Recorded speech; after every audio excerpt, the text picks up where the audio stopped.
One of the biggest challenges facing grassroots football is lack or limited funding. And one of the ways we can address this is by looking for sponsors.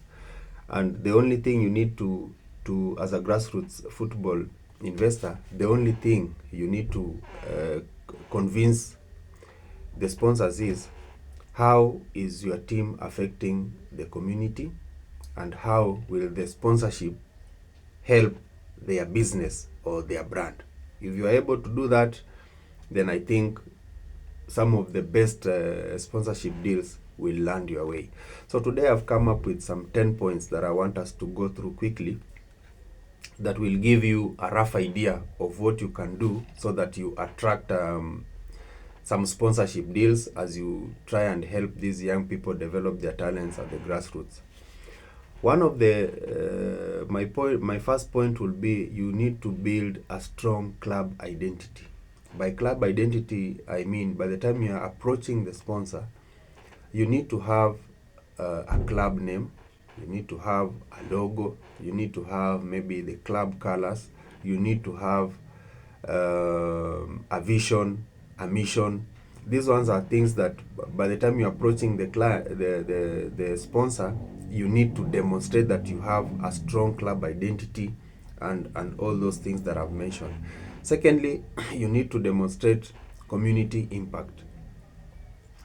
The sponsor needs to see your football team. What problem is it addressing at the community level?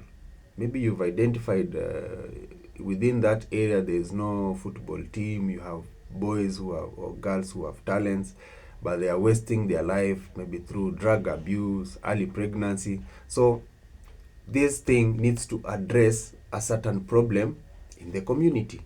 My third point will be, prepare a sponsorship proposal. A sponsorship proposal will help the sponsor to get to know your vision, your short-term goals, long-term goals. What are you expect? What you expect this sponsorship deal to help you address, and it will also address how is the sponsor benefiting from whatever they are giving as sponsorship. So a sponsorship proposal is a document that will help you, will help the sponsor get the bigger picture of what you are trying to achieve.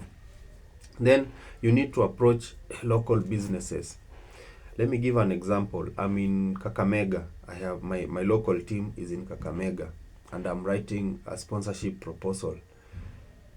Writing to a company that is in industrial area makes sense, but at the same time won't have that big impact, because I will need more convincing. I'll need to convince them more of how the sponsorship deal will impact their brand. But if I go to the local business people, maybe those ones with shops, those ones with hospitals, those ones with hotels, maybe food kiosks, it will be easier for me to convince them. So approaching local business people who also have contact with the same community that you are in, then makes a lot of sense. Then you need to build an online presence.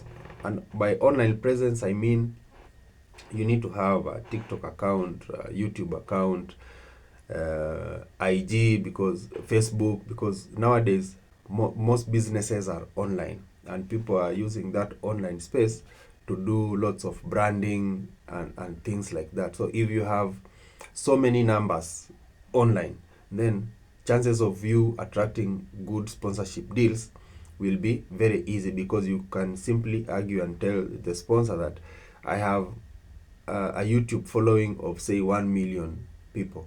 So by giving me this opportunity, I'll make sure your brand is visible to these 1 million people, and that one will give you an upper hand. You need to organize community events. Community events, I mean, maybe at one point your team can do cleaning, planting trees, maybe football tournaments at the end of the week. What these events will help you is, it will help you create visibility for your sponsor. For example, you can organize a cleanup exercise. This cleanup exercise the sponsor can come in with the branded merchandise where as you clean, you take maybe videos, you take people will come see, community will join, and by that you increase the visibility of the sponsor. So community events and organizations are very, very, very important. Then you need to keep accurate records of whatever they are giving you. For example, you are given 10,000 shillings. Let me use 10,000 shillings because it's a little amount to some people, but can be a very big deal to others. So you are given 10,000 shillings, and the purpose of this 10,000 was for you to organize for transport for your team from point A to point B, maybe again the players to have lunch after they've played. So you need to keep a proper record of saying we spent 2,000 on transport, we spent 3,000 on food, we spent those records. When the sponsor comes and wants to see what the money did, then you have proper records to show of what that money went and did. Then you need to offer different kind of sponsorship packages. Don't just say we want 1 million shillings. Maybe there's somebody else who could have given 200,000, and because you've capped your sponsorship deal at 1 million, then you don't accommodate that person. So look at creative ways of accommodating different kind of people. That's why you find even these big teams, you have different kind of sponsors advertising on their jerseys, at different places. Maybe at the front of the shirt is say 1 million, at the back of the shirt is 500,000, here is say 200,000, same here 200,000. So you will accommodate like 4 or 5 different sponsors paying different kind of amounts, but the aim is for their brand to be visible. So you need to have that flexibility. Then you need to build long-term relationships.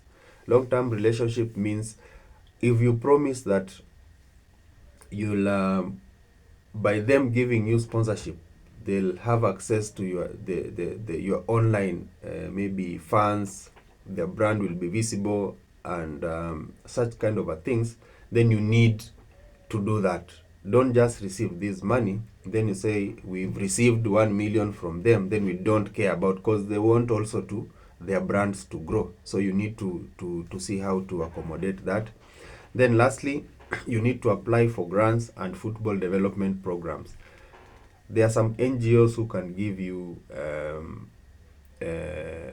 grants, government also, maybe through sports associations, through sports ministry, maybe through FKF. In case of Kenya, FKF, they can have maybe balls, they give balls, donate balls to schools and those local areas. So you need to be on the alert to know if this one comes in, it will help you somewhere. So if you follow those 10 things, look into them deeply, then you'll find the problem, the biggest challenge of lack of funding. You'll address most of the problems you are having as a grassroots football investor.